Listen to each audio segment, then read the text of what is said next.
Low ticket or high ticket? Which one should you sell and why? Hey everyone, and welcome back to the channel. In this video, I'm going to discuss some of the benefits of selling low ticket services, which no one talks about. I'm sure you've seen all the videos where the gurus preach how you should only be selling and signing high ticket clients, and you only go after people that will pay you $2,000 per month or more. The reality is when you're starting out, it can be extremely difficult to get those sort of clients. Now, it's not impossible because I have done it, but it's no easy feat. So today I want to share with you some of the hidden benefits of selling low ticket clients. First, before we really get into it, we need to determine what is a low ticket and what is high ticket clients. Now look, this is just my opinion. I know some agency owners who won't agree with me, but to clarify, a low ticket client is anyone paying under $1,000 per month. The most common low ticket price that you see is around $500. Now for me, a high ticket client can be classified as anyone paying more than $1,000 per month. So everyone always says low ticket clients are a headache to deal with. They leave because they don't have the budget, they don't have the patience or the right mindset. While this can be true, it's not always like this. Marketers have put a negative stigma on low ticket clients. Of course, higher paying clients are great because they have the budget, they're probably more successful, but no matter who you work with, you'll always have bad clients and you'll always have negative experiences. The first benefit to selling low ticket services is it's much easier to sell. Time and time again, I've found it so much easier to close 10 people at $500 than one person at $5,000 or two people at $2,500 each. Yes, it's true, it still takes the same amount of time, whether it be one call or two calls, but more people can invest $500 than $5,000. If you're a business and can't afford $500, then you got bigger things to worry about. The next benefit is the ability to scale faster. Now this is a double-edged sword, but I'm going to use the example of the company where I learned sales. So some may think having a lot of low ticket clients and scaling can be very difficult because the operations, the client fulfillment and customer service side of the business. And yes, it is true, but if you have the right systems, processes and the right people, then it runs very smoothly. The company where I started my first sales role sold digital marketing services between $150 and $300 per month. Now this business has, I don't even know how many employees, but it was more than 30 at the time, and I'd say they make anywhere between $5 and $10 million per year. Now, closing people at this price point was very straightforward because it doesn't really require you to have to go away and think about it. Probably spend more money on a night out than this service actually cost you. This means you'll be able to sign more clients faster and bring in more revenue from day one. This leads me into my next point, which is being more diversified.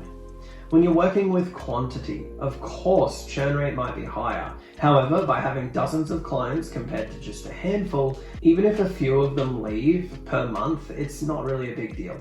If you have 20 clients at $500 and 4 leave, it's much easier to replace those 4 clients than if you're charging $2,000 or $2,500 and you're in the same situation. As I was scaling early on, I lost 3 clients in a month, which was about $4,500 in revenue. It hurt a lot because at the time it was about 50% of my business.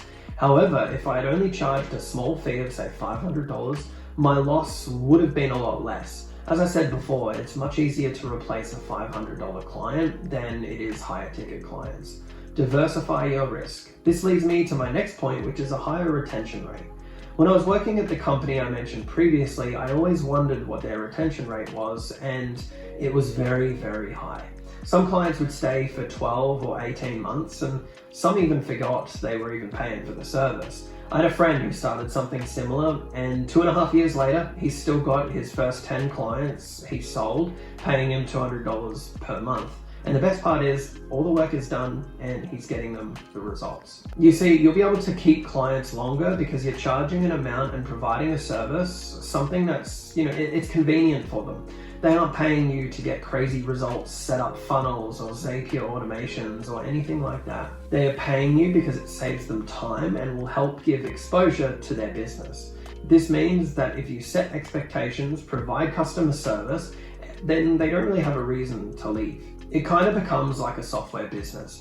I fell into this too, where you're paying for something and you stop using it, but you billed $150 for that month and you think, damn, okay, I forgot to cancel it, I'll do it tomorrow. And 8 months later, you're still paying for it. Trust me, it does happen a lot. If you focus on having the right back-end systems in place and someone on your team to look after and handle the customer support, then I'm sure you can see by now the benefits of a lower ticket service.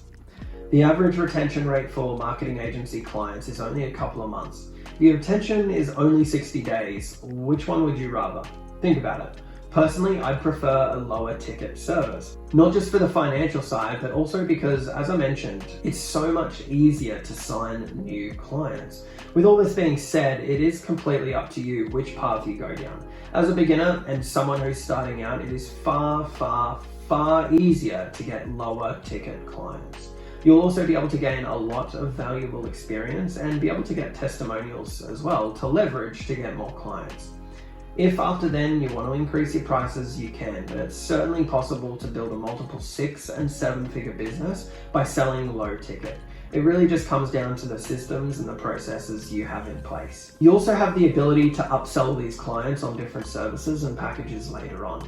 This means your LTV or lifetime value of that client will probably be higher compared to closing someone that pays you a couple of $1,000s per month.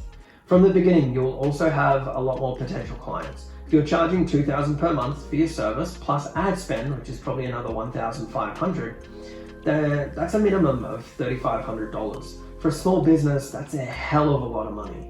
Like, that's an average salary in the USA or Australia. Unless your business is doing very well, you simply can't afford that. I think there's big misconceptions out there with people believing it's easy to get these sort of clients. And look, it can be done, especially when you're established and been in the industry for years. You'll attract these clients with ease. But when you're new, it's extremely difficult. The real downside of having a lot of smaller clients is something I've already touched on. If you don't have the right structure and systems in place, you will drown. I am under the water. Trying to manage 10, 20, 30 plus clients. You'll need people and systems. Now, I've had 40 clients on a lower ticket offer, and it was a huge challenge that I didn't prepare for.